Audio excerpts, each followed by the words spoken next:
Aku berjanji akan menafkahi istriku yang sekretaris.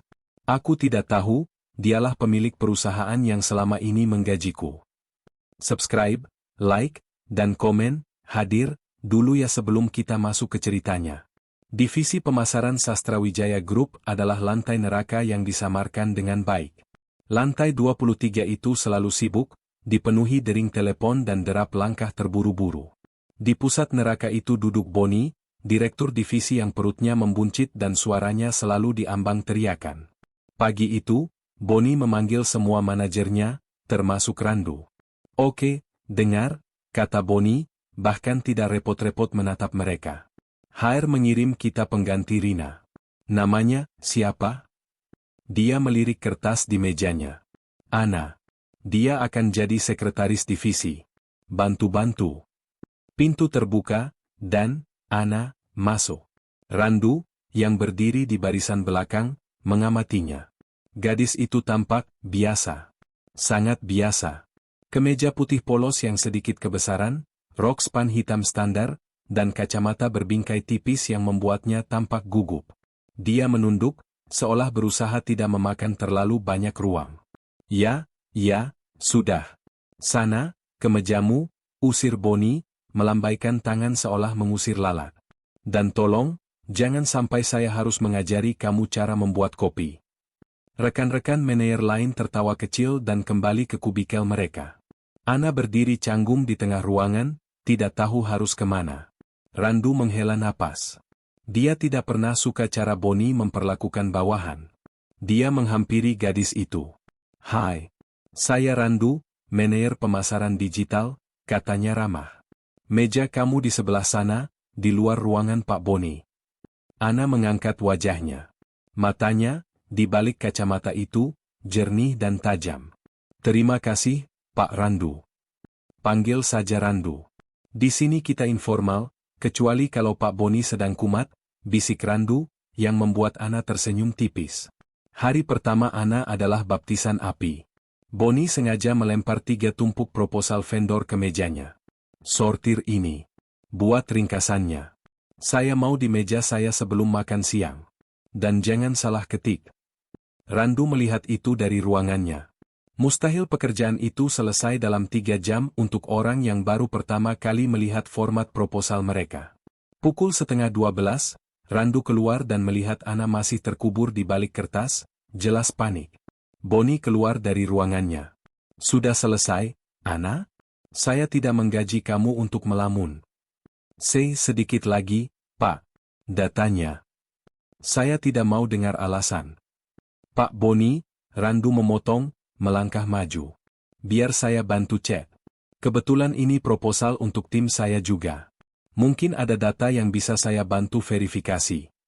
Boni mendengus. Terserah. Saya mau makan siang. Dia berlalu. Ana menatap Randu, napasnya sedikit terengah. Bapak, tidak seharusnya melakukan itu.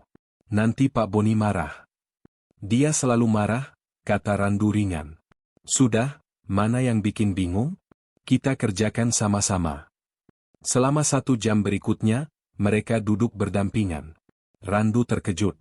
Ana, meski awalnya tampak canggung, ternyata sangat cepat belajar. Dia menangkap inkonsistensi data yang bahkan Randu lewatkan. Kamu, cepat juga ya, puji Randu. Saya hanya suka angka, jawab Ana pelan.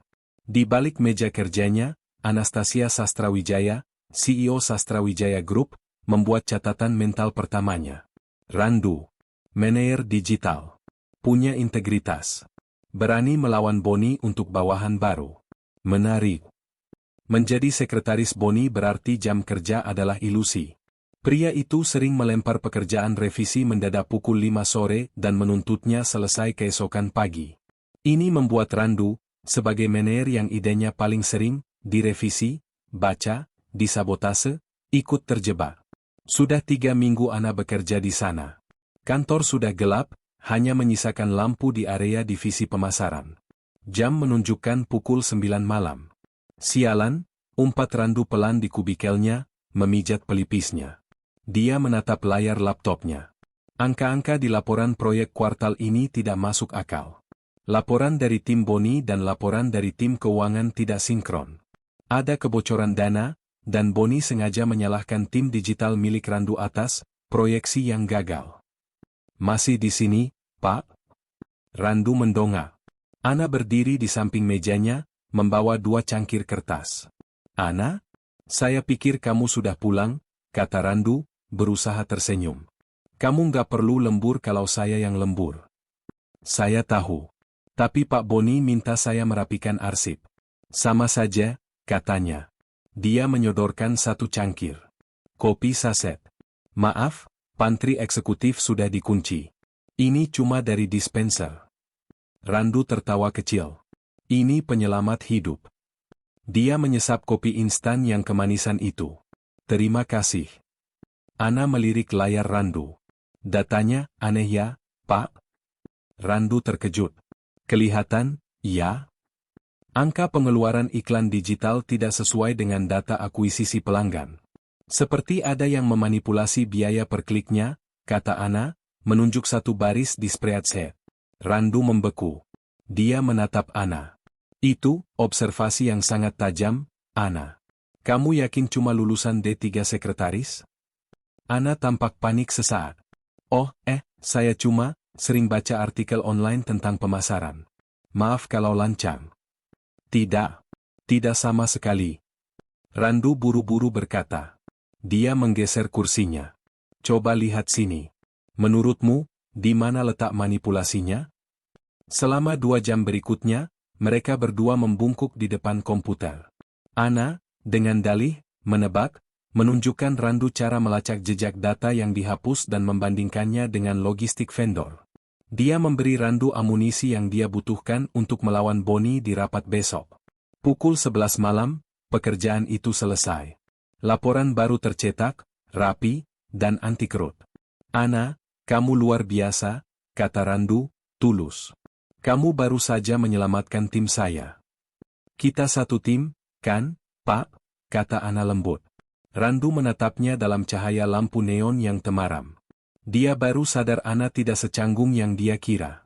Ada ketenangan dalam dirinya. Iya, kita satu tim. Di lift dalam perjalanan turun, Randu berkata, saya benci cara kerja Pak Boni. Dia pikir perusahaan ini milik nenek moyangnya. Mengambil untung dari proyek, menekan tim sampai hancur. Saya ingin buktikan kita bisa sukses tanpa cara kotor. Ana, atau Anastasia, mendengarkan dengan saksama. Integritas. Loyalitas pada perusahaan, bukan pada atasan yang korup. Dicatat. Hatinya merasakan kehangatan yang aneh, yang jelas tidak ada dalam agenda auditnya. Hubungan, rekan lembur, itu dengan cepat berkembang. Randu mulai memanggilnya, Ana, dan Ana mulai memanggilnya, Mas Randu. Mereka sering berbagi makan malam, kadang nasi goreng pinggir jalan, kadang di warteg dekat kantor.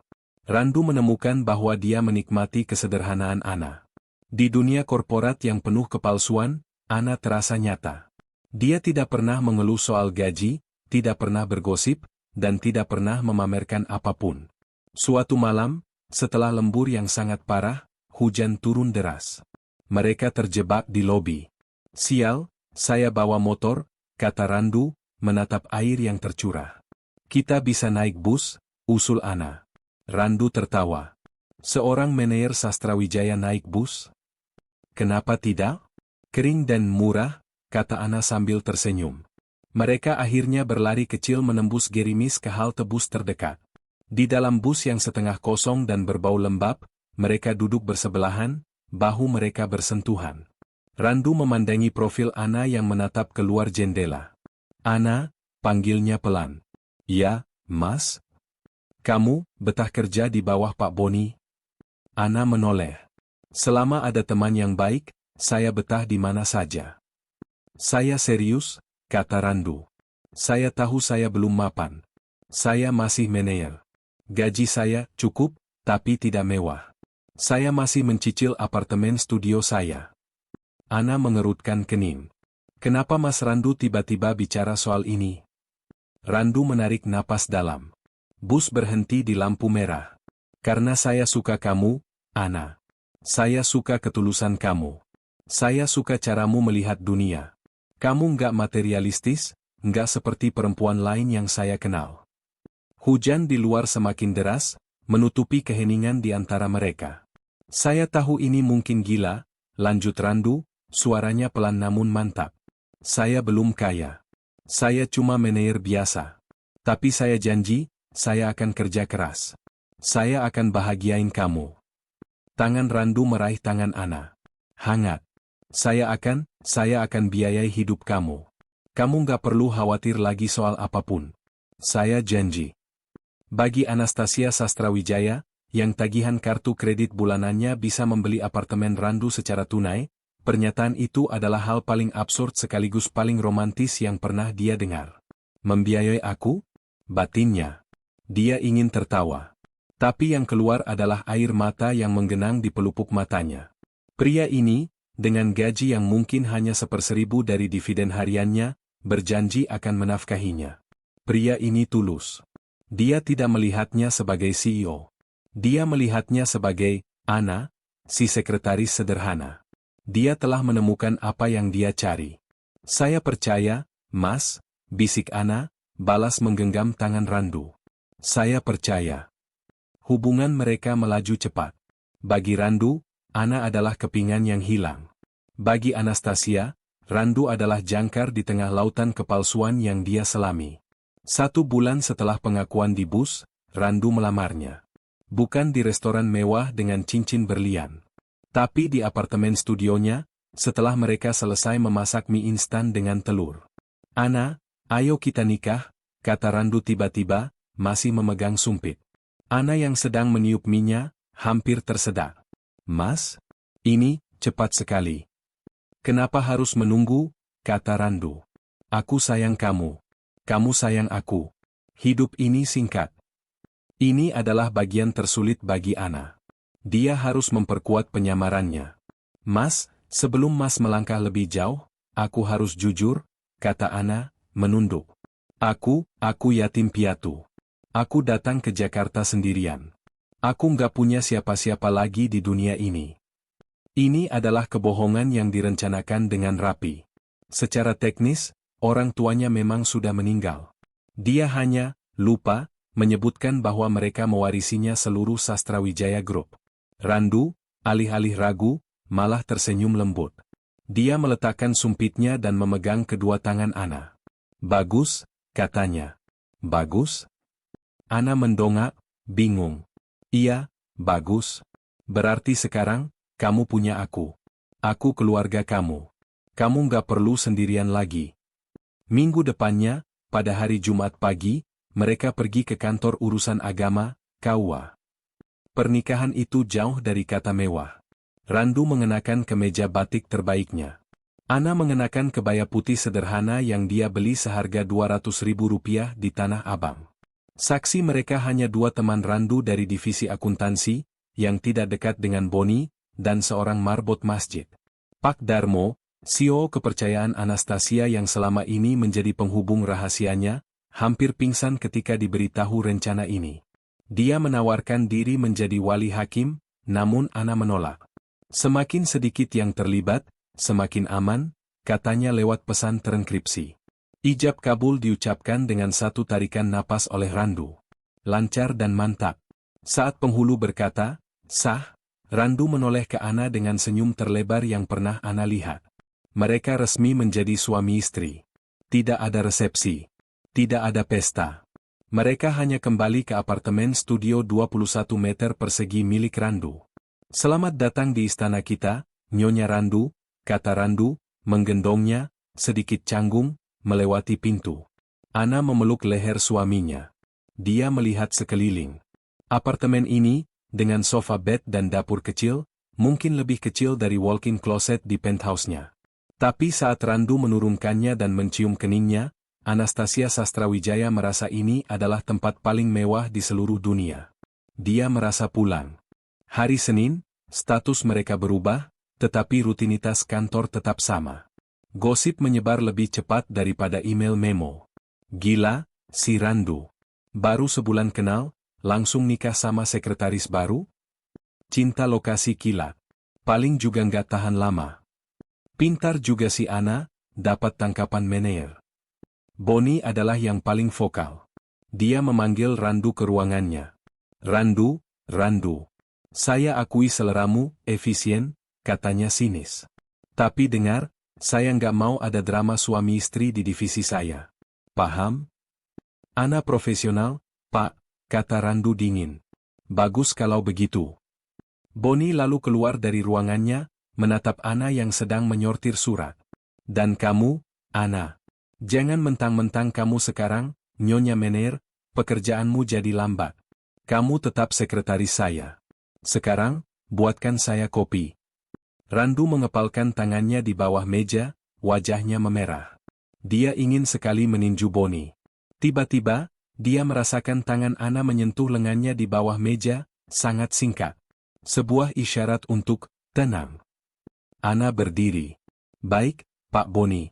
Gula 2 sendok, kan? Katanya dengan suara datar dan patuh. Bonnie mendengus dan kembali ke ruangannya. Kehidupan ganda Ana dimulai dengan sungguh-sungguh. Siang hari, dia adalah Ana, istri Randu yang penurut, sekretaris Bonnie yang efisien. Dia mencatat notulensi rapat, memesan makan siang, dan menahan diri setiap kali Randu dimarahi Bonnie di depan umum. Dia melihat bagaimana Bonnie dengan sengaja menyabotase presentasi Randu, menghilangkan data penting, dan mengambil kredit atas ide-ide Randu. Malam hari, di apartemen kecil mereka, segalanya berubah. Setelah memastikan Randu tertidur pulas, kelelahan setelah bekerja dan merasa gagal, menafkahi istrinya dengan layak, Ana akan bangun diam-diam. Dia duduk di meja makan kecil, membuka laptop kedua miliknya. Bukan laptop inventaris kantor, melainkan sebuah ultrabook tipis tanpa merek dengan sistem operasi yang sangat terenkripsi. Disitulah Nyonya Anastasia Sastrawijaya bekerja. Dia membuka file-file. Dia tidak hanya mengandalkan pulpen penyadap yang dia, tidak sengaja, tinggalkan di meja Bonnie.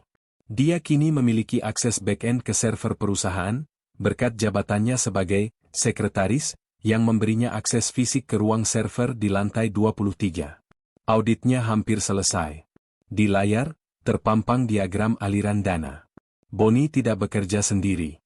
Dia berkolusi dengan kepala divisi keuangan dan logistik, membuat perusahaan fiktif untuk tender vendor. Mereka telah mencuri miliaran dari Sastrawijaya Group. Dan mereka telah menyalahkan tim Randu atas kinerja buruk yang menutupi jejak mereka. Anastasia mengepalkan tangannya. Kemarahannya sebagai CEO bercampur dengan kemarahan pribadinya sebagai istri. Mereka menyerang suamiku. Dia mengirim satu email terenkripsi ke Pak Darmo. Subjek, pesta selesai. Isi, data lengkap. Bonnie dan kroni-kroninya terbukti. Siapkan rapat umum pemegang saham luar biasa. Panggil semua direksi. Selasa depan. Saya akan pastikan mereka semua hadir. Dia menutup laptopnya. Dia kembali ke tempat tidur, menyelinap ke dalam pelukan Randu. Randu bergumam dalam tidurnya, aku kerja lebih keras besok, sayang, aku janji. Ana mencium pipi suaminya. Aku tahu, Mas. Aku tahu. Maafkan aku, Mas, batinnya. Sebentar lagi. Badai ini akan segera datang. Tentu. Mari kita lanjutkan ke babak di mana tekanan mulai menghimpit Randu dari dua arah, pekerjaannya dan pernikahannya. Seminggu setelah pernikahan mereka, Randu berhadapan dengan rapat presentasi terbesar dalam karirnya. Dia akan mempresentasikan strategi pemasaran digital baru untuk produk unggulan Sastrawijaya, sebuah ide yang sebagian disempurnakan berkat masukan-masukan tajam dari Ana di apartemen kecil mereka. Baik, Randu, kata Bonnie dari ujung meja rapat, suaranya penuh nada meremehkan. Coba kita lihat, apakah ide brilian kamu ini bisa menyelamatkan target kuartal ini. Randu menarik napas. Dia melirik Ana, yang duduk di sudut ruangan di sebelah Bonnie, laptopnya terbuka, siap mencatat notulensi. Ana memberinya anggukan kecil yang nyaris tak terlihat. Randu memulai. 5 menit pertama berjalan mulus. Dia memaparkan analisis pasar, kelemahan kompetitor, dan strategi media sosial yang agresif. Beberapa kepala divisi lain tampak mengangguk setuju. Dan untuk mencapai ini, kata Randu, percaya diri, kita membutuhkan realokasi anggaran. Seperti yang bisa Bapak Ibu lihat di slide berikutnya. Dia menekan tombol presenter. Layar proyektor berganti. Hening. Randu membeku. Angka-angka di layar, salah. Bukan hanya salah, tapi absurd. Anggaran yang dia ajukan 10 miliar, tapi di layar tertera 45 miliar. Itu adalah angka markup gila-gilaan yang membuatnya terlihat seperti seorang koruptor bodoh. 45 miliar. Boni tertawa terbahak-bahak. Randu, kamu mau merampok perusahaan ini, atau kamu memang tidak bisa menghitung? Tidak, Pak. Randu panik. Dia menekan-nekan tombol presenternya. Itu bukan file saya. Ada yang salah. Oh, tentu saja, cibir Boni. Selalu ada yang salah. Data yang kamu kirim ke server divisi tadi pagi, ya ini. Kamu mau bilang saya yang menggantinya? Randu menatap Boni, lalu ke layar, lalu ke rekan-rekannya yang kini menatapnya dengan curiga. Dia dipermalukan. Dia dijebak. Dia mencari mata Ana. Tapi Ana sedang menunduk, mengetik notulensi dengan wajah datar seolah tidak terjadi apa-apa. Maaf, Pak, kata Ana pelan, tanpa mengangkat wajah. Notulensi mencatat, Pak Randu mengajukan 45 miliar. Apakah perlu saya revisi?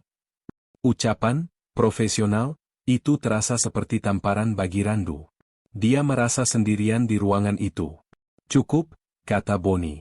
Presentasi selesai. Randu, ke ruangan saya setelah ini. Rapat bubar. Randu berdiri mematung, keringat dingin membasahi kemejanya. Dia baru saja dihancurkan di depan seluruh jajaran manajemen, dan istrinya sendiri yang mencatat kegagalannya. Malam itu di rumah, suasananya suram. Mas, kamu nggak apa-apa? Tanya Ana pelan, meletakkan segelas air di meja. Nggak apa-apa gimana, Ana? Randu membentak, suaranya serak karena frustrasi. Aku dipermalukan. Boni menjebakku. Dan kamu cuma duduk di sana. Mengetik. Aku harus apa, Mas? Berteriak kalau atasan kita berbohong? Kita berdua bisa dipecat detik itu juga, kata Ana logis, tapi logikanya terasa dingin bagi Randu. Aku nggak tahu. Randu mengacak-acak rambutnya. Aku merasa sendirian. Aku kira kita tim. Kita tim, kata Ana, memegang bahunya. Itu sebabnya kita nggak bisa gegabah. Kita cari buktinya. Tenang. Randu menatap istrinya. Dia ingin percaya. Tapi melihat wajah tenang Ana saat dia dipermalukan tadi pagi, sepotong keraguan kecil mulai tumbuh di hatinya. Keraguan itu semakin membesar. Randu menghabiskan akhir pekan dengan membongkar laptopnya, mencoba melacak bagaimana filenya bisa ditukar. Dia memeriksa riwayat file, log server, dan apapun yang dia bisa. Nggak ada jejaknya, geram Randu, membanting mouse-nya. Dia pasti melakukannya dengan sangat rapi. Mungkin dia minta tolong orang IT untuk menggantinya langsung di server. Ana, yang sedang membaca buku di sofa bed mereka, berkata tanpa mengalihkan pandangan. Bukan orang IT. Boni nggak akan percaya mereka. Dia pasti pakai keylogger fisik yang dia pasang di PC kamu saat kamu makan siang. Randu berhenti. Dia menoleh perlahan. Pakai apa? Ana terdiam sesaat, seolah menyadari kesalahannya. Keylogger. Alat kecil gitu. Aku baca di artikel online. Artikel online, ulang Randu, matanya menyipit. Dan, lanjut Ana, cepat-cepat menutup bukunya, dia nggak akan ganti file di server. Terlalu banyak jejak digital. Dia pasti menukar flash disk presentasi yang ada di laci meja kamu. Dia kan punya kunci master. Randu menatap istrinya. Analisis itu terlalu cepat, terlalu teknis, dan terlalu akurat. Itu bukan analisis seorang sekretaris lulusan D3 yang dia nikahi. Itu adalah analisis seorang auditor forensik. Sejak kapan kamu tahu soal keylogger dan jejak digital, Ana? Aku kan bilang, Mas, aku baca.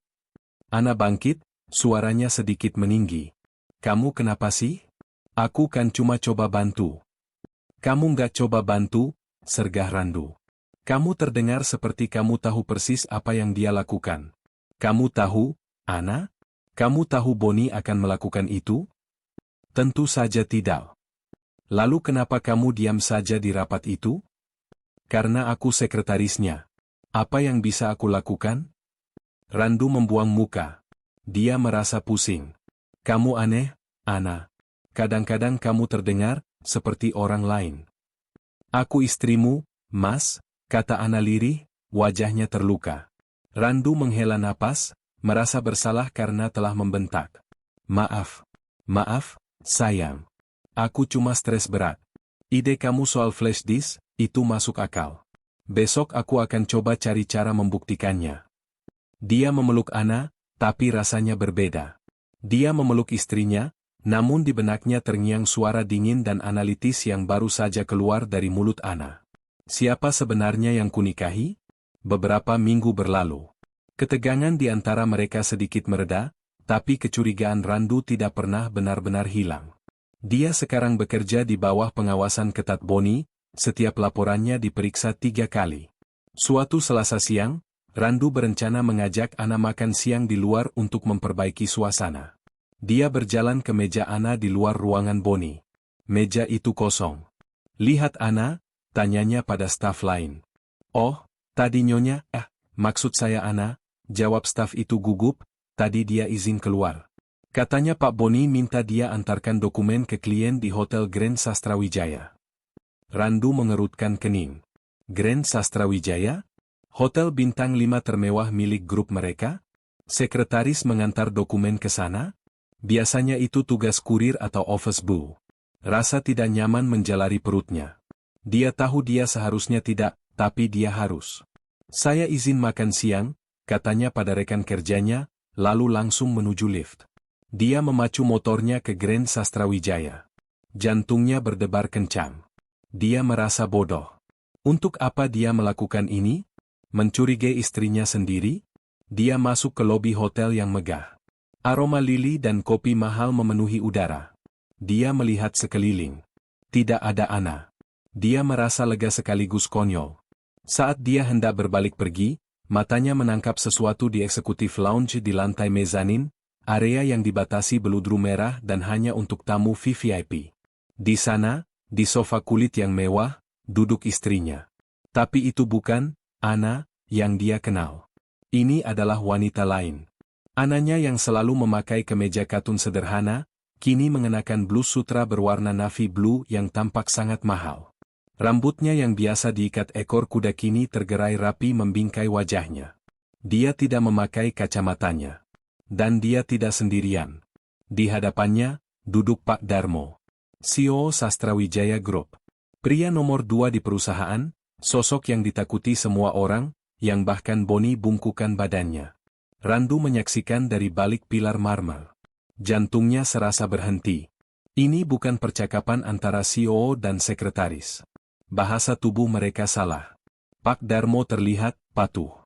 Dia menyodorkan sebuah tablet, dan Ana mengambilnya, menatap layar dengan ekspresi tajam dan penuh wibawa. Dia menggeser layar, lalu mengatakan sesuatu. Pak Darmo mengangguk cepat, mencatat di buku catatan kecilnya. Pak Darmo, sang CEO, menerima instruksi dari istrinya. Randu merasa mual. Dia tidak bisa menahan diri. Dia harus tahu. Dia melangkah keluar dari persembunyiannya, berjalan lurus melintasi pembatas beludru, mengabaikan satpam yang mencoba menghentikannya. Ana? Keduanya mendongak. Terkejut. Wajah Ana berubah dalam sepersekian detik. Wajah CEO yang tajam itu lenyap, digantikan oleh wajah panik sekretaris yang tertangkap basah.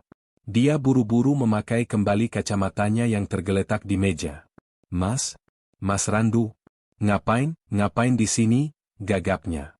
Pak Darmo berdiri, wajahnya kaku, tapi cepat menguasai keadaan. Randu, kan? Dari tim digital. Kebetulan sekali. Kebetulan, ulang Randu, suaranya bergetar. Dia menatap Ana. Kamu bilang antar dokumen. Ini kliennya? Oh, ini.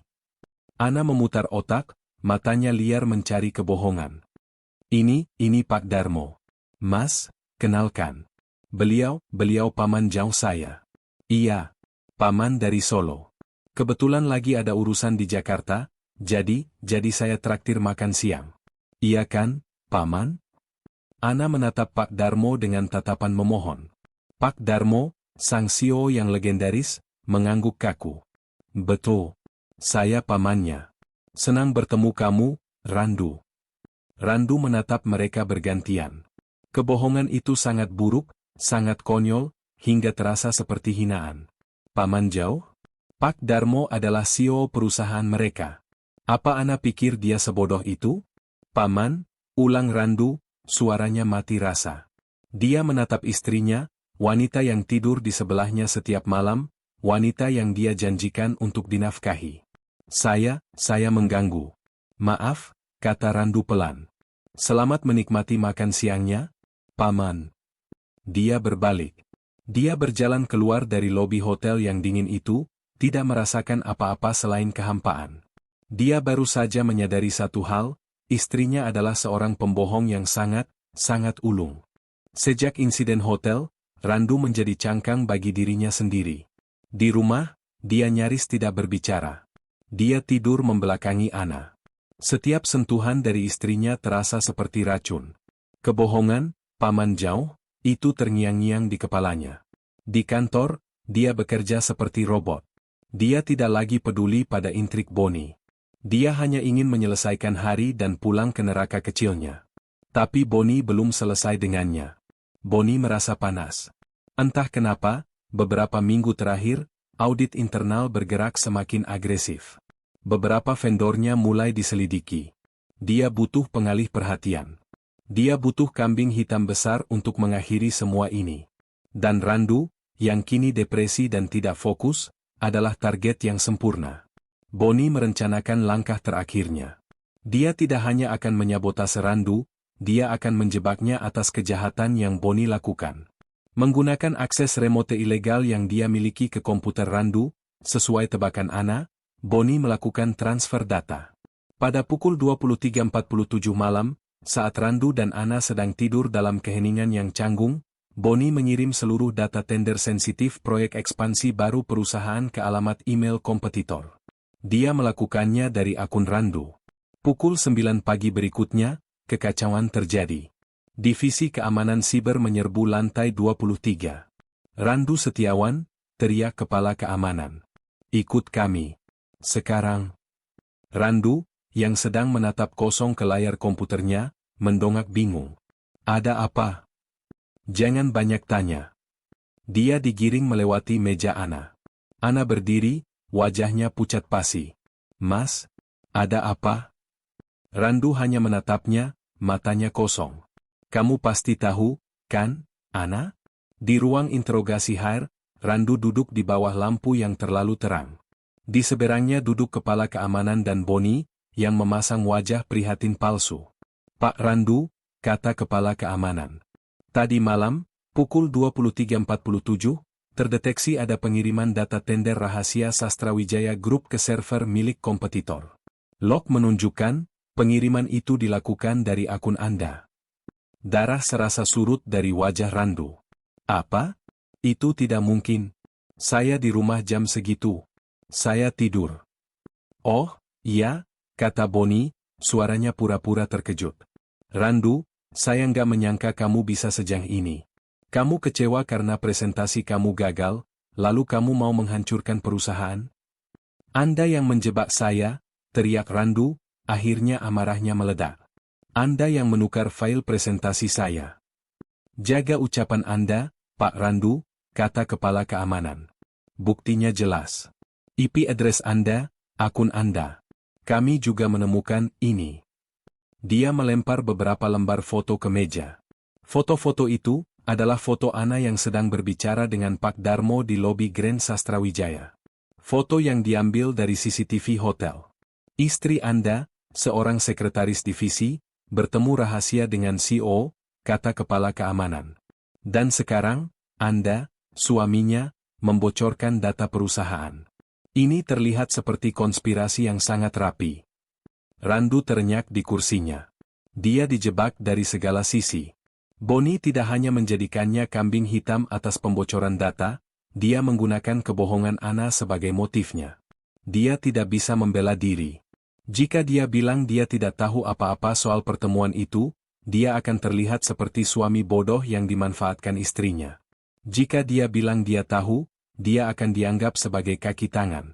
Bonnie telah memukulnya telah. Saya tidak tahu apa-apa, bisik Randu, kalah. Tentu saja tidak, senyum Bonnie sinis.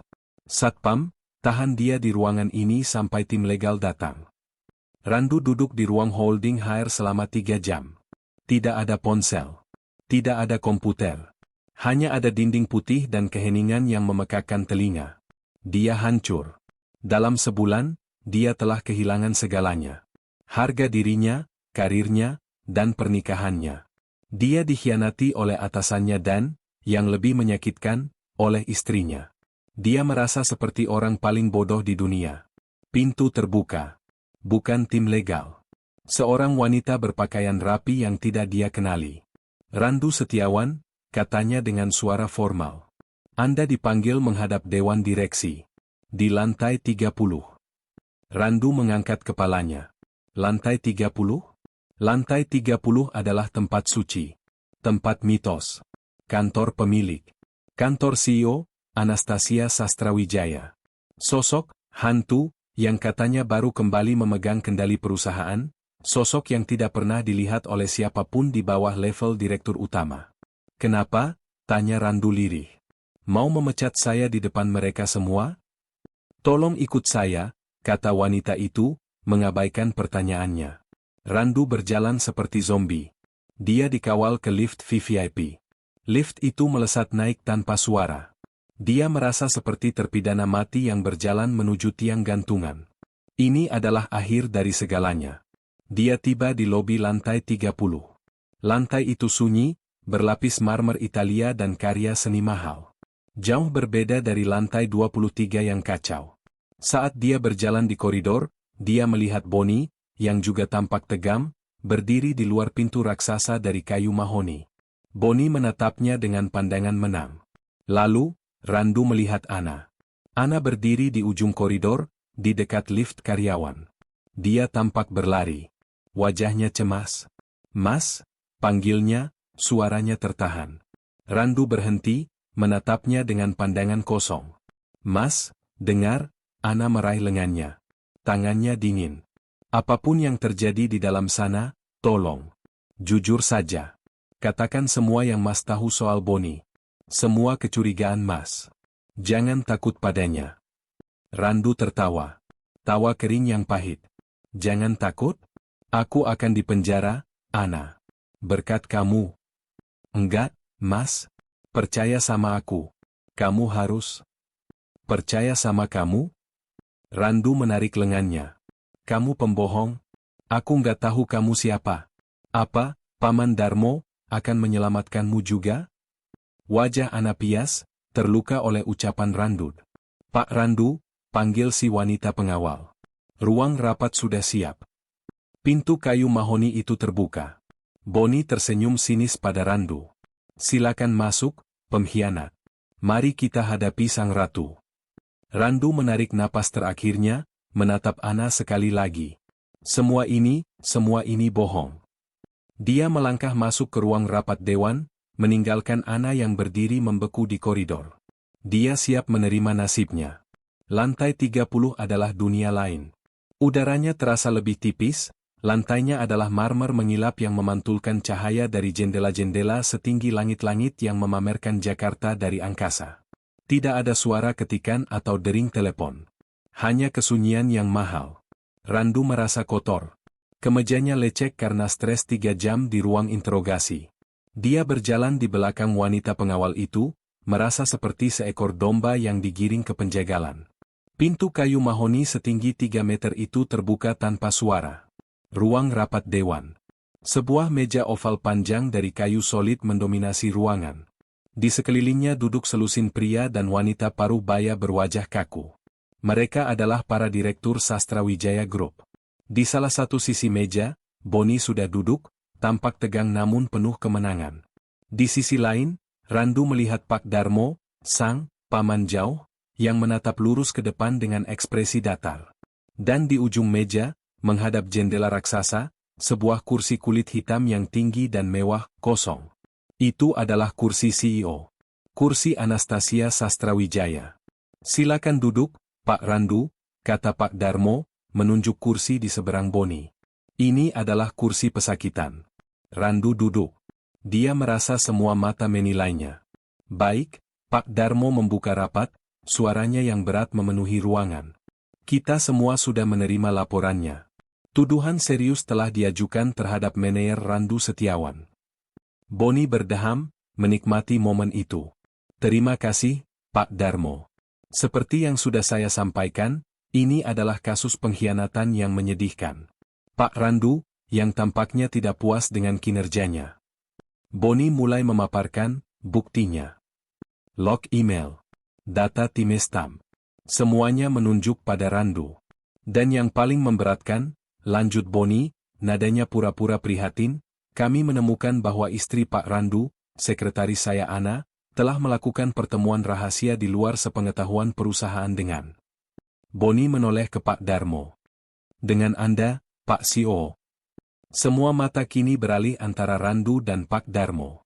Jelas ini adalah konspirasi, simpul Boni. Istrinya mengumpulkan informasi dari dalam, suaminya yang mengeksekusi. Mereka berencana menghancurkan perusahaan ini dari dalam. Randu tidak membantah. Dia tidak punya tenaga. Dia hanya menatap kursi CEO yang kosong itu. Disinilah mimpinya mati. Dia bahkan tidak peduli lagi. Pak Randu, tanya Pak Darmo. Ada yang ingin Anda sampaikan? Randu menggeleng pelan. Itu bukan saya. Tapi saya tahu, tidak ada gunanya. Boni tersenyum. Kemenangan sudah di depan mata. Rapat ini belum lengkap, sebuah suara memotong. Itu Pak Darmo. Kita masih menunggu persetujuan akhir dari CEO. Boni memutar bola matanya. Apa CEO benar-benar perlu diganggu untuk memecat seorang manajer rendahan? Oh, tentu saja, terdengar suara wanita yang jernih dari arah pintu samping, pintu yang tidak disadari Randu ada di sana. Saya tidak akan melewatkan ini. Waktu seakan berhenti. Semua kepala di ruangan itu menoleh. Boni, yang sedang bersandar di kursinya, langsung menegakkan badan. Ana? Apa yang kamu lakukan di sini? Ini rapat dewan. Saya tidak minta kopi. Randu membeku. Itu adalah Ana. Tapi itu bukan Ana. Wanita yang berdiri di ambang pintu itu bukan sekretaris gugup yang dinikahinya di Kawa. Kemeja putih kebesaran dan rok span murah telah lenyap. Dia mengenakan power suit berwarna charcoal grey yang dijahit sempurna, pas di tubuhnya. Rambutnya yang biasa diikat ekor kuda kini tergerai dalam gelombang coklat tua yang berkilau. Kacamata berbingkai tipisnya hilang, menampakkan mata yang sama jernihnya, namun kini tajam, dingin, dan penuh otoritas. Dia melangkah masuk. Suara stiletonya menggema pelan di lantai marmer. Ana. Boni membentak lagi, marah karena sekretarisnya berani masuk.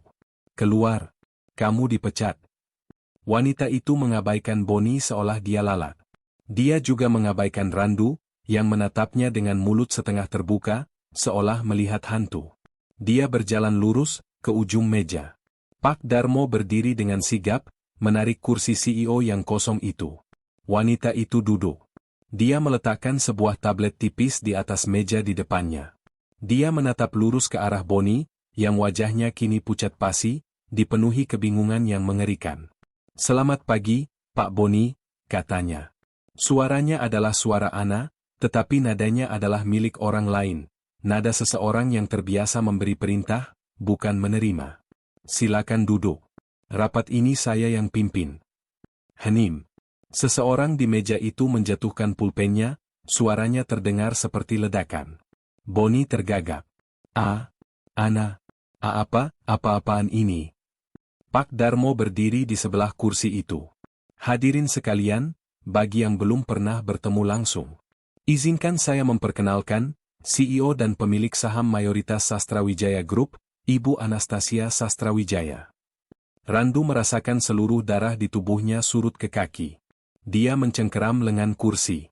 Telinganya berdengung. Anastasia Sastrawijaya. Ana Sastrawijaya. Istrinya. Istrinya adalah CEO. Wanita yang dia janjikan untuk dinafkahi. Wanita yang dia belikan mie instan. Bonnie tertawa, tawa panik yang histeris. Ini lelucon. Ini konyol. Dia sekretaris saya. Saya mempekerjakannya. Tepatnya, kata Anastasia. Anda mempekerjakan saya. Terima kasih untuk itu. Itu membuat audit saya jauh lebih mudah. Audit, ulang Bonnie, keringat mulai membanjiri pelipisnya. Audit, tegas Anastasia. Tatapannya beralih dari Bonnie ke seluruh dewan. Selama 3 bulan terakhir, saya menyamar sebagai sekretaris di lantai 23. Saya ingin melihat langsung bagaimana divisi terpenting kita dijalankan. Dan apa yang saya temukan, sungguh spektakuler. Dia menatap Bonnie lagi. Kita mulai dari Anda, Pak Bonnie. Anda menuduh Pak Randu membocorkan data tender. Tuduhan yang sangat menarik. Buktinya jelas, seru Bonnie, mencoba mempertahankan diri. Memang, kata Anastasia. Data itu dikirim dari akun Pak Randu. Tapi, ada beberapa hal kecil yang Anda lewatkan. Dia menggeser jarinya di tablet. Layar raksasa di dinding di belakangnya menyala. Pertama, katanya. Data tender yang bocor itu, palsu.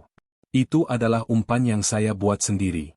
Satu-satunya orang yang memiliki akses ke file itu selain saya adalah Anda, Pak Bonnie, yang menyalinnya dari drive saya 2 hari lalu. Bonnie terlonjak. Omong kosong. Kedua, lanjut Anastasia, suaranya tetap tenang dan mematikan. Log server menunjukkan data dikirim pukul 23.47. Tapi log keamanan lobi menunjukkan Pak Randu sudah check out dari gedung pukul 21.05. Dia di rumah saat itu. Anastasia tersenyum tipis. Tapi tahu siapa yang masih di gedung? Anda, Pak Bonnie. Ini rekaman CCTV lorong lantai 23, pukul 23.42. Menunjukkan Anda memasuki ruangan Pak Randu dengan akses ilegal, dan keluar 5 menit kemudian. Video Bonnie yang mengendap-endap terpampang jelas di layar. Bonnie menjadi seputih kertas. Dan ketiga, ini yang paling saya suka, kata Anastasia. Soal sabotase presentasi Pak Randu. Data 45 miliar.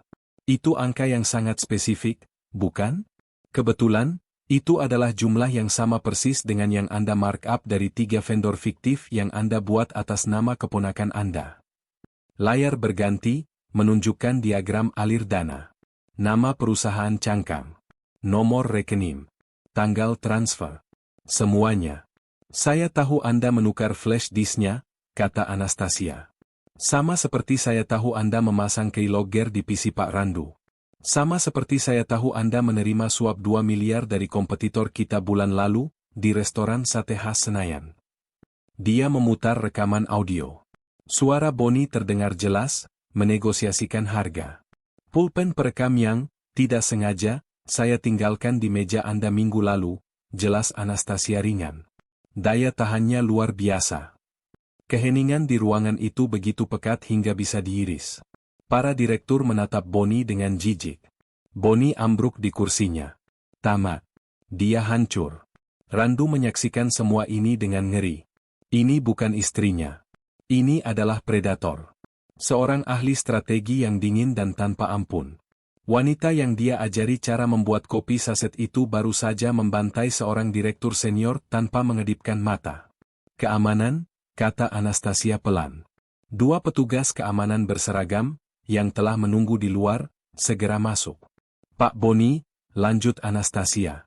Atas nama Sastrawijaya Group, Anda dipecat. Tim legal kami akan mendampingi Anda ke kantor polisi. Aset Anda akan dibekukan untuk menutupi kerugian perusahaan. Kamu, jalang licik, jerit Bonnie saat dia diseret keluar. Kamu menjebakku. Kamu. Pintu tertutup. Jeritannya hilang. Anastasia menatap dewan. Ada pertanyaan lain? Tidak ada yang berani bernapas.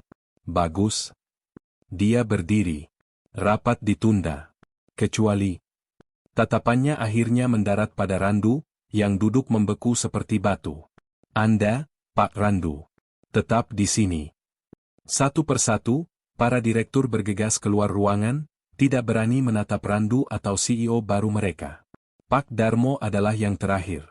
Dia menatap Randu dengan ekspresi yang sulit diartikan, campuran antara kasihan dan hormat, lalu menutup pintu kayu mahoni itu. Meninggalkan mereka berdua. Suami dan istri. CEO dan manajer. Di ruangan raksasa yang sunyi itu, Randu akhirnya bisa mendengar detak jantungnya sendiri, berdebar kencang di telinganya. Anastasia berdiri di ujung meja, masih dalam mode CEO-nya, tapi ketegangan mulai terlihat di bahunya. Topengnya mulai retak. "Mas?" panggilnya. Suaranya kembali menjadi suara Ana. Lembut dan ragu. Randu menelan ludah. Dia mencoba berbicara, tapi tenggorokannya kering. "Itu, tadi." Dia memulai, suaranya serak. "Itu, luar biasa. Aku harus melakukannya," kata Ana cepat. "Boni sudah terlalu jauh. Dia menghancurkan perusahaan. Dia menjebakmu." "Dia menjebakku," ulang Randu pelan. "Dan kamu tahu. Kamu tahu selama ini. Aku tahu dia korup. Aku tidak tahu dia akan sejam itu untuk menjebakmu sampai tadi malam. Tapi kamu tahu," kata Randu, suaranya sedikit meninggi. "Saat aku dimarahi di rapat presentasi itu, saat aku dihina, kamu duduk di sana, mencatat notulensi, dan kamu tahu. Aku tidak bisa membongkar penyamaranku," balas Ana. "Aku harus mengumpulkan semua bukti." Randu tertawa. Tawa yang terdengar asing di telinganya sendiri. Pahit dan penuh rasa sakit. Dia berdiri, tapi kakinya terasa seperti jeli. Dia tidak merasa lega. Dia tidak merasa menang. Dia merasa malu. Dia merasa seperti orang paling bodoh di planet ini. "Jadi, ini semua apa?" Randu bertanya, suaranya bergetar. Dia menunjuk ke sekeliling ruangan mewah itu. "Ini kamu yang sebenarnya. Ini pekerjaanku, Mas." "Itu beda." "Beda?" Randu berjalan ke arahnya. "Kamu menikahiku, Ana. Kamu tinggal di apartemen studio sempitku. Kamu makan mie instan denganku. Sementara kamu memiliki semua ini." "Itu tidak penting." "Itu yang paling penting," teriak Randu. Aku suamimu. Aku berjanji padamu, di hal tebus itu, aku berjanji akan membiayai kamu." Dia mengucapkan kata membiayai, seolah itu adalah kata kotor. "Aku merasa seperti pria sejati.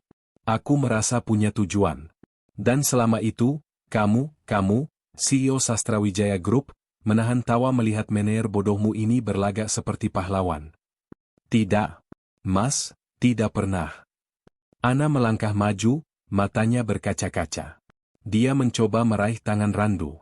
Randu mundur, seolah tangan Ana adalah api. Rasa sakit di wajah Ana begitu nyata. Aku mencintaimu, Mas." "Cinta?" Randu menatapnya. "Atau aku bagian dari agendamu? Menyamar dan sekalian mencari suami yang tulus? Begitu?" Ana terdiam. Kebenaran dalam tuduhan itu menusuk mereka berdua. "Ya Tuhan," bisik Randu, rasa mual menjalari perutnya. "Jadi aku cuma eksperimenmu. Bukan? Pernikahan kita di KUA, apa itu juga bagian dari audit? Apa itu sah? Atau Pak Darmo yang mengaturnya?" "Itu sah," seru Ana, kini air mata mengalir di pipinya. "Itu sah di mata hukum dan Tuhan. Itu adalah satu-satunya hal yang aku lakukan untuk diriku sendiri, bukan untuk perusahaan." Randu menatapnya lama. Dia ingin percaya. Tapi kebohongan itu terlalu besar, terlalu dalam. Wanita di depannya ini adalah seorang ahli manipulasi. Dia baru saja melihatnya menghancurkan Boni tanpa belas kasihan. Bagaimana dia bisa tahu kalau sekarang Ana tidak sedang memanipulasinya? Aku nggak bisa," kata Randu, menggelengkan kepalanya. "Aku nggak tahu siapa kamu." "Aku Ana. Istrimu." "Istriku yatim piatu," kata Randu dingin. "Istriku lulusan D3. Istriku sederhana. Kamu bukan dia." Dia berjalan melewati Ana, menuju pintu. "Mas?" Ana memanggil, suaranya putus asa. Randu berhenti di pintu, tapi tidak berbalik. "Selamat atas auditnya, Bu Sio. Dia membuka pintu dan melangkah keluar, meninggalkan Anastasia Sastrawijaya sendirian di puncak menaranya. Randu tidak tahu kemana dia pergi. Dia hanya berjalan. Dia melewati lobi, mengabaikan tatapan aneh dari para karyawan. Dia berjalan di trotoar Jakarta di bawah terik matahari, setelan jasnya terasa seperti baju zirah yang berat. Pikirannya kosong. Syok telah mematikan segalanya. Berjam-jam kemudian, hari mulai gelap. Dia menemukan dirinya berdiri di depan gedung apartemennya. Apartemen studio kecil mereka. Rumah. Tapi apakah itu rumah? Atau hanya panggung teater? Dia naik. Membuka pintu. Apartemen itu persis seperti saat dia tinggalkan pagi ini. Sepasang sandal, Ana, ada di dekat pintu. Cangkir kopi saset bekas sarapan mereka masih di wastafel. Semuanya terasa seperti properti panggung. Kemarahan, yang murni dan panas, akhirnya menembus syoknya. Dia menyapu cangkir-cangkir itu dari wastafel. Keduanya pecah berantakan di lantai. Bohong. Dia menendang meja kopi lipat mereka. Semua bohong. Dia merobek poster film murah yang mereka tempel di dinding. Dia hancur. Pria yang dia kira adalah dirinya, Randu, sang suami, sang pelindung, ternyata hanyalah lelucon. Pintu terbuka pelan. Ana berdiri di sana. Dia telah berganti pakaian. Dia kembali mengenakan kemeja katun sederhana dan rok span murahnya. Dia bahkan memakai kacamatanya lagi. Tapi bagi Randu, kostum itu sekarang terlihat seperti penghinaan. Mas, tolong, jangan, bisiknya, melihat kekacauan yang dibuat Randu. Kenapa? Bentak Randu, berbalik menghadapnya. Kenapa pakai baju itu lagi? Mau main drama, istri sederhana, lagi? Sudah selesai. Aku sudah lihat aslinya. Ini aku, kata Ana, melangkah masuk, air mata mengalir deras. Ini juga aku. Aku lebih nyaman pakai ini daripada baju mahal tadi. Berhenti bohong, Anastasia. Nama itu menyengat mereka berdua. Kamu tahu betapa hinanya aku, lanjut Randu, suaranya serak karena berteriak. Aku menceritakan semua rahasiaku padamu. Aku mengeluh tentang atasanku, padahal aku sedang mengeluh pada atasan dari atasanku. Aku memintamu membuatkan kopi saset, padahal kamu mungkin punya kebun kopi sendiri. Aku nggak peduli soal itu. Tapi aku peduli, raung Randu. Ini soal harga diri. Kamu mengambilnya dariku. Kamu membuatku terlihat seperti orang bodoh. Seluruh perusahaan sekarang menertawakanku. Lihat, itu Randu, suami CEO yang dikira sekretaris. Aku nggak peduli kata orang lain. Aku cuma peduli kamu. Ana mencengkeram lengan baju Randu. Mas, aku melakukan penyamaran itu untuk membersihkan perusahaan ayahku. Tapi aku bertemu kamu, dan aku jatuh cinta. Aku jatuh cinta pada pria yang memperlakukanku dengan baik saat aku bukan siapa-siapa. Aku jatuh cinta pada integritasmu. Integritas? Randu tertawa sinis. Lalu apa integritasmu? Kamu menikahiku atas dasar kebohongan. Aku harus. Enggak, kamu enggak harus. Kamu bisa saja jujur setelah kita menikah. Tapi kamu enggak. Kamu membiarkanku hidup dalam kebohongan ini. Randu melepaskan cengkeraman Ana dari lengannya. Dia menatap wanita yang dia cintai, atau wanita yang dia kira dia cintai. Aku nggak tahu lagi harus percaya apa, katanya, suaranya kini kembali mati rasa. Aku nggak tahu mana Ana, mana Anastasia. Aku nggak tahu mana yang nyata, mana yang audit. Dia mengambil jaketnya dari sofa. Mas, kamu mau kemana? Tanya Ana, panik melihat Randu berjalan ke pintu. Aku nggak tahu. Jangan tinggalin aku, Mas. Aku mohon. Randu berhenti, tangannya digagang pintu. Aku nggak akan meninggalkanmu, katanya pelan, tanpa berbalik. Kamu yang sudah meninggalkanku. Sejak awal. Dia membuka pintu dan keluar, membantingnya dengan keras. Meninggalkan Anastasia Sastrawijaya sendirian di apartemen studio kecil itu, menangis di antara pecahan cangkir kopi saset mereka. Randu tidak pulang ke apartemen mereka malam itu. Dia juga tidak kembali keesokan harinya. Dia mengambil cuti darurat, sebuah email singkat ke HR, yang dia tahu pasti akan langsung disetujui. Dia menyewa kamar di hotel melati murah di pinggiran kota, tempat yang dia tahu tidak akan pernah didatangi oleh seorang Anastasia Sastrawijaya. Dia butuh ruang untuk bernapas, untuk memproses kenyataan bahwa seluruh hidupnya selama 3 bulan terakhir adalah sebuah panggung. Dia duduk di tepi tempat tidur yang pernya berderit, menatap dinding yang catnya mengelupas. Dia terus memutar ulang setiap adegan. Ana membuatkannya kopi saset. Bohong. Ana cemas soal uang sewa. Bohong. Ana mengaku yatim piatu. Setengah bohong, yang membuatnya jadi kebohongan terbesar. Ana duduk diam saat dia dihina Boni. Ini yang paling menyakitkan. Itu bukan kepatuhan, itu kalkulasi. Randu merasa sakit secara fisik. Egonya sebagai pria, sebagai suami yang berjanji akan memberi nafkah, telah dicabik-cabik dan dilempar ke wajahnya. Dia bukan pelindung, dia adalah objek studi. Di hari kedua, pintu kamarnya diketuk. Randu mengabaikannya. Pasti layanan kamar yang salah. Ketukan itu terdengar lagi. Lebih tegas. Mas, aku tahu kamu di dalam. Suara Ana. Randu membeku. Tentu saja. Bodoh. Dia CEO. Menemukan seorang manajer yang menggunakan kartu kredit perusahaan, meski kartu debit pribadinya, untuk check-in hotel adalah pekerjaan 5 menit bagi tim keamanannya. Pergi, Ana, kata Randu, suaranya serak. Enggak sebelum kamu dengar aku. Tolong, Mas. 5 menit. Randu membukakan pintu, bukan karena dia mau, tapi karena dia tahu Ana tidak akan menyerah. Di depannya berdiri wanita yang sama yang menangis di apartemen mereka. Masih dengan kemeja katun sederhana, wajahnya pucat dan matanya bengkak. Dia tidak terlihat seperti CEO. Dia terlihat seperti Ana. Bagaimana kamu? Aku nggak pakai kekuasaanku, Mas, potong Ana, seolah membaca pikirannya. Aku menelepon Ban. Aku bilang aku istrimu yang khawatir suaminya hilang. Mereka memberitahu lokasi transaksi terakhir. Aku istrimu, Mas. Aku berhak khawatir. Kebohongan yang tulus. Randu tertawa getir. Masuk. Ana masuk ke kamar sempit itu. Dia melihat sekeliling. Bau rokok dan kamper. Hatinya perih. Pria yang dicintainya melarikan diri ke tempat ini karena ulahnya.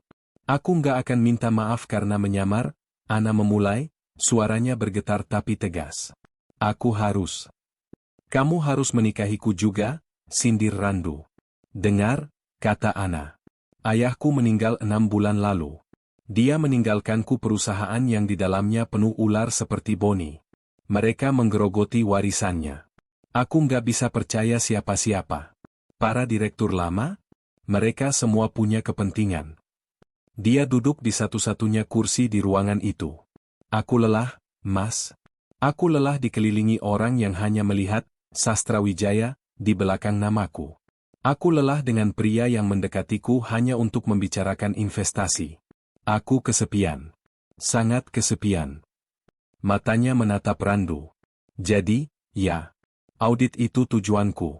Aku harus tahu siapa yang bisa kupercaya. Tapi, aku punya tujuan kedua. Aku ingin tahu, apa ada yang bisa mencintai Ana? Gadis biasa, tanpa apa-apa, yang sedikit canggung dan suka kopi saset. Randu diam, mendengarkan. Lalu aku bertemu kamu. Hari pertama. Kamu satu-satunya yang ramah. Kamu membelaku di depan Boni. Kamu berbagi makan siang denganku. Kamu lembur denganku. Kamu nyata. Kamu punya integritas. Aku bodoh, kata Randu. Kamu tulus, balas Ana. Saat kamu bilang di hal tebus kamu mau membiayai aku, itu adalah hal paling manis yang pernah aku dengar. Karena aku tahu, di balik ucapan itu, ada niat tulus seorang pria yang ingin bertanggung jawab. Aku tahu kamu nggak melihatku sebagai ATM berjalan, seperti pria-pria lain. Jadi kamu menikahiku, bisik Randu. Aku menikahimu, tegas Ana, karena aku jatuh cinta padamu, Mas Randu. Bukan karena audit. Pernikahan itu adalah satu-satunya bagian yang egois. Itu untukku. Bukan untuk perusahaan. Membelakangi Ana, menatap dinding yang mengelupas. Aku nggak bisa, randu Ana. Nggak bisa apa? Nggak bisa jadi suamimu. Ana merasakan jantungnya berhenti berdetak. Kenapa? Karena aku bukan apa-apa. Randu berbalik, matanya merah karena marah dan malu. Kamu segalanya. Kamu punya perusahaan itu. Kamu punya gedung-gedung itu. Dan aku? Aku cuma manajer kecil di lantai 23. Manajer yang istrinya sendiri yang gaji. Manajer yang bodohnya minta ampun. Itu nggak penting. Itu penting buatku, teriak Randu. Harga diriku. Egonku. Terserah kamu mau sebut apa. Aku pria, Ana. Aku dididik untuk jadi kepala keluarga, jadi pelindung. Bagaimana aku bisa melindungimu? Dari apa? Tagihan listrik? Kamu bisa beli pelen kalau kamu mau. Dia menendang kursi, frustrasi. Di kantor, mereka akan menertawakanku. Suami Nyonya Sio. Pria simpanan. Aku nggak akan bisa jalan di koridor tanpa orang berbisik. Aku nggak bisa. Keheningan memenuhi kamar hotel yang pengap itu. Randu terengah-engah, akhirnya mengeluarkan semua racun yang menggerogoti hatinya. Ana berdiri. Dia berjalan mendekati Randu. Dengan tenang. Mereka boleh bicara sesuka mereka, katanya lembut. Randu menatapnya. Waktu aku memutuskan turun ke lantai 23, lanjut Ana, suaranya mantap, aku mempertaruhkan segalanya. Reputasiku, warisanku. Aku mencari dua hal, kebenaran tentang perusahaanku, dan kebenaran tentang cinta. Dia berdiri tepat di depan Randu, menatap mata suaminya. Aku memilih jadi sekretaris untuk menemukan suami yang mencintaiku tanpa melihat kekayaanku. Dan aku menemukannya di dirimu. Air mata Randu menetes. Bukan karena marah, tapi karena sesuatu yang lain. Sesuatu yang luluh. Aku menemukan pria yang punya integritas lebih besar dari seluruh dewan direksiku digabungkan. Aku menemukan pria yang rela lembur demi timnya. Aku menemukan pria yang mau menikahiku di KUA tanpa mempedulikan latar belakangku. Dia meraih tangan Randu. Tangan yang kasar, tangan seorang pekerja. Aku menemukanmu, Mas Randu, bisiknya. Randu masih bergeming. Tapi aku tetap. Masalahnya sekarang bukan apa kata orang, potong Ana. Masalahnya bukan soal siapa yang bayar tagihan. Masalahnya adalah, apakah kamu bisa menerima bahwa kamu dicintai oleh seorang wanita yang kebetulan adalah bosmu? Dia menangkup wajah Randu. Atau, lanjutnya, suaranya menusuk, apakah harga dirimu sebagai pemberi nafkah lebih penting daripada aku? Apakah egomu lebih besar daripada cinta kita? Itu adalah tamparan. Sebuah tamparan kebenaran yang Randu butuhkan. Dia menatap mata Ana. Dia melihat wanita yang dia cintai. Bukan CEO. Bukan sekretaris. Hanya Ana. Istrinya. Aku nggak tahu, bisik Randu jujur. Aku nggak tahu apakah aku bisa. Kalau begitu, ayo kita cari tahu bersama, kata Ana. Pulang, Mas. Pulang ke apartemen kita. Kita hadapi ini. Jangan lari. Randu terdiam lama. Akhirnya, dia mengangguk pelan. Aku pulang. Hari Senin berikutnya adalah hari terberat dalam hidup Randu.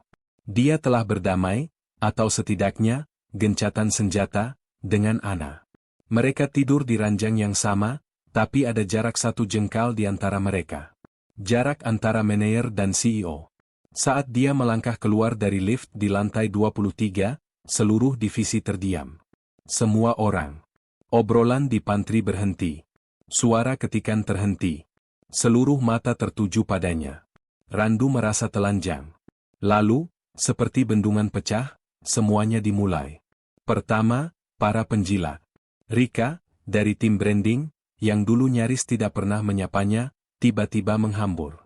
Pagi, Pak Randu. Ya ampun, Pak, selamat ya. Maksud saya, kami semua kaget. Bapak mau kopi? Biar saya buatkan. Randu hanya mengangguk kaku. Terima kasih, Rika. Saya bisa buat sendiri. Kedua, para pencibir. Saat dia berjalan ke kubikelnya, dia mendengar bisikan-bisikan itu. Gila, dia tahu gaya dari awal? Pasti tahu. Mana ada yang nikah secepat itu. Enak banget hidupnya. Nikahi bos sendiri. Nggak perlu kerja lagi. Kasihan juga sih, kayak suami yang dibeli. Randu mengepalkan tangannya. Egonya yang terluka kembali berdarah. Dia ingin berbalik dan berteriak. Dia duduk di kursinya. Dia menyalakan komputer. Semuanya terasa surreal. Lalu datang yang ketiga, kebingungan. Rekan-rekan satu timnya, yang dulu biasa bercanda dengannya, kini mendekat dengan canggung. Pagi, Mas. Pak Randu, kata Adi, anak buah kepercayaannya. Adi. Panggil Randu aja. Nggak ada yang berubah, kata Randu, berusaha terdengar normal. Iya, Pak, Mas. Cuma, kami mau bilang, kami senang Pak Boni akhirnya pergi. Kami tahu Mas Randu dijebak. Kami dukung Mas. Randu menatap timnya. Mereka tulus. Mereka tidak peduli siapa istrinya, mereka hanya senang atasan mereka yang adil kembali. Sebuah email masuk. Dari Anastasia Sastrawijaya, CEO, subjek, undangan, rapat darurat strategi pemasaran Q4 kepada Randu Setiawan, Dewan Direksi. Randu membukanya. Randu, proyek yang kamu presentasikan, file yang asli, sebelum disabotase Boni, akan kita jalankan. Kamu yang pimpin. Presentasikan kembali di depan Dewan Direksi besok pagi. Pastikan datamu siap. AS. Randu menatap email itu. Dia bisa melihat dua makna. Pertama, ini adalah ujian. Ana memberinya panggung di depan dewan yang sama tempat dia dipermalukan. Kedua, ini adalah kepercayaan. Dia tidak memperlakukannya sebagai suami yang harus dilindungi. Dia memperlakukannya sebagai manajer profesional yang dia percaya bisa melakukan pekerjaan itu. Dia tidak memberinya jabatan. Dia memberinya tanggung jawab. Randu menutup semua jendela gosip di pikirannya. Dia membuka file presentasinya yang lama. Dia punya waktu 24 jam untuk membuatnya sempurna. Dia menoleh ke timnya. Adi, kumpulkan tim. Kita lembur malam ini. Rapat dewan keesokan paginya terasa seperti deja vu. Ruangan yang sama. Meja yang sama. Wajah-wajah yang sama. Tapi kali ini, Randu tidak gugup. Dia siap. Dan kali ini, di kursi CEO, duduk istrinya. Anastasia membuka rapat dengan formal. Selamat pagi. Kita di sini untuk mendengar proposal strategi pemasaran Q4 yang baru. Proposal ini sempat tertunda karena restrukturisasi internal. Pak Randu, silakan. Tidak ada, Mas. Tidak ada senyum. Dia adalah CEO. Randu berdiri. Dia memulai presentasinya. Dia memaparkan data, strategi, dan proyeksi. Dia menguasai panggung. Di tengah presentasi, seorang direktur keuangan yang tua menyela. Angka akuisisi pelanggan Anda terlihat terlalu optimis, Pak Randu. Terutama setelah insiden, kebocoran data kemarin. Randu belum sempat menjawab, Ana sudah memotong. Saya juga melihat itu. Randu, katanya, nadanya tajam. Data di slide 12 itu mengasumsikan konversi 5%. Mengingat reputasi kita yang baru pulih, itu terlalu tinggi. Bagaimana Anda memitigasi risiko jika konversi hanya mencapai 2%? Ruangan itu menahan napas. CEO mereka baru saja menyerang suaminya sendiri di depan umum. Randu tertegun sejenak. Dia menatap Ana. Ana menatapnya kembali, menantang. Lalu, Randu tersenyum tipis. Dia mengerti. Pertanyaan bagus, Bu CEO, katanya, beralih ke layar. Itulah sebabnya kami menyiapkan strategi kontingensi.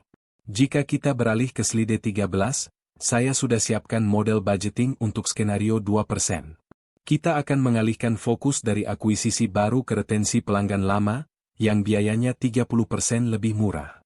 Ini akan menstabilkan cash flow sambil kita membangun kembali kepercayaan. Dia menjabarkannya dengan rinci. Para direktur terkesan. Sangat terkesan. Ana bersandar di kursinya. Dia tidak tersenyum, tapi matanya bersinar. Rapat ditutup dengan tepuk tangan. Proposal Randu disetujui penuh. Malam itu, di apartemen studio mereka, Suasana jauh lebih santai. Randu sedang memasak mie instan, kali ini dengan tambahan bakso mahal. Kamu serius tadi? Kata Randu, mengaduk mie. Hampir saja aku kena serangan jantung. Kamu menyerangku lebih keras daripada direktur keuangan. Ana, yang sedang duduk di meja makan kecil, tertawa. Aku tahu kamu siap. Aku tidak akan membiarkan suamiku terlihat tidak kompeten. Aku harus membuktikan kepada mereka bahwa kamu ada di posisi itu karena otakmu, bukan karena cincin di jarimu. Dan mereka terkesan. Ana berdiri dan memeluk Randu dari belakang, menyandarkan kepalanya di punggung suaminya. Aku bangga sekali padamu, Mas. Randu mematikan kompor. Dia berbalik dalam pelukan Ana. Aku juga bangga padamu, Bu Sio. Jadi, kita begini sekarang? Tanya Randu. Mitra? Mitra, kata Ana. Di kantor, aku Anastasia, kamu Randu. Kita profesional. Tapi di rumah. Di rumah, kata Randu, tersenyum, kamu Ana. Istriku. Dan malam ini, giliranmu cuci piring. Ana mencibir. Aku bisa bayar 5 asisten rumah tangga untuk. Tidak, potong Randu, jarinya menyentuh bibir Ana. Aturan rumah. Di sini, kita setara. Cuci piring. Baik, Pak Mener, kata Ana, pura-pura patuh. Tapi aku ada tawaran. Apa? Divisi pemasaran butuh direktur baru, menggantikan Boni.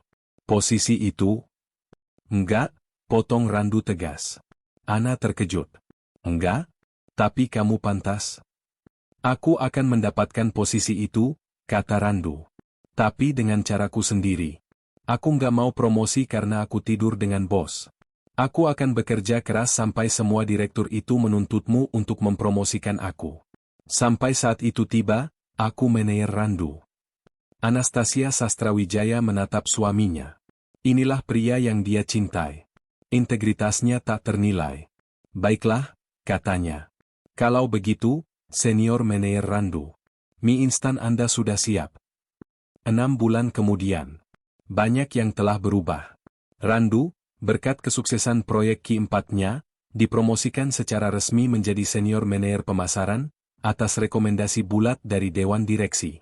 Mereka juga pindah. Bukan ke penthouse mewah milik Ana yang menempati 3 lantai teratas Sastrawijaya Tower.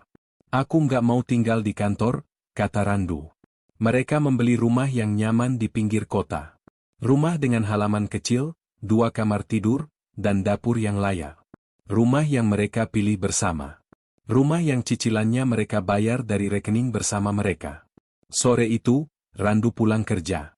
Dia menemukan Ana duduk di teras belakang, laptopnya menyala, tapi dia sedang membaca novel. Dia sudah belajar untuk work-life balance. Hai, Bu CEO, sapa Randu, melepas dasinya.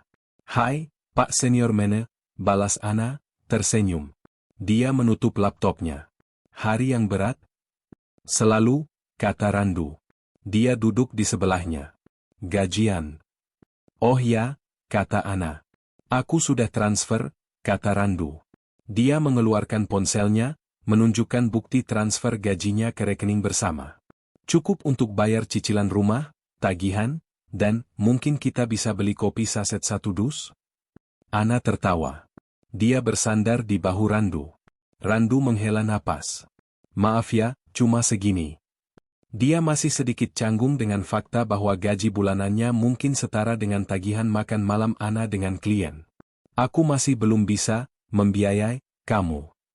Ana mengangkat kepalanya.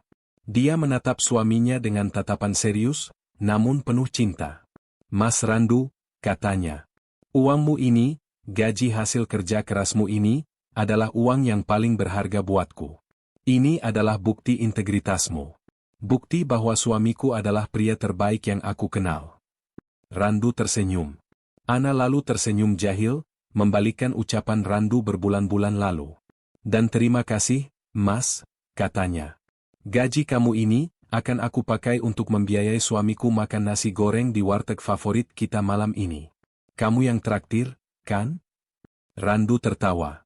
Beban di bahunya, beban egonya, akhirnya terangkat. Dia bukan lagi pria yang merasa terhina oleh kekayaan istrinya. Dia adalah pria yang bangga dicintai oleh wanita luar biasa. Tentu saja, kata Randu, merangkul bahu istrinya. Aku yang bayar. Di rumah itu, mereka setara. Bukan sebagai CEO dan manajer, tapi sebagai Randu dan Ana. Mitra sejati. Dan, tamat. Gimana, nyesek campur baper enggak? Sekarang, giliran kalian. Coba komen di bawah. Kalau kamu ada di posisi Randu, apa kamu bisa memaafkan kebohongan sebesar itu demi cinta? Atau harga diri bakal jadi nomor satu? Tulis pendapat jujurmu di bawah. Terima kasih sudah menonton.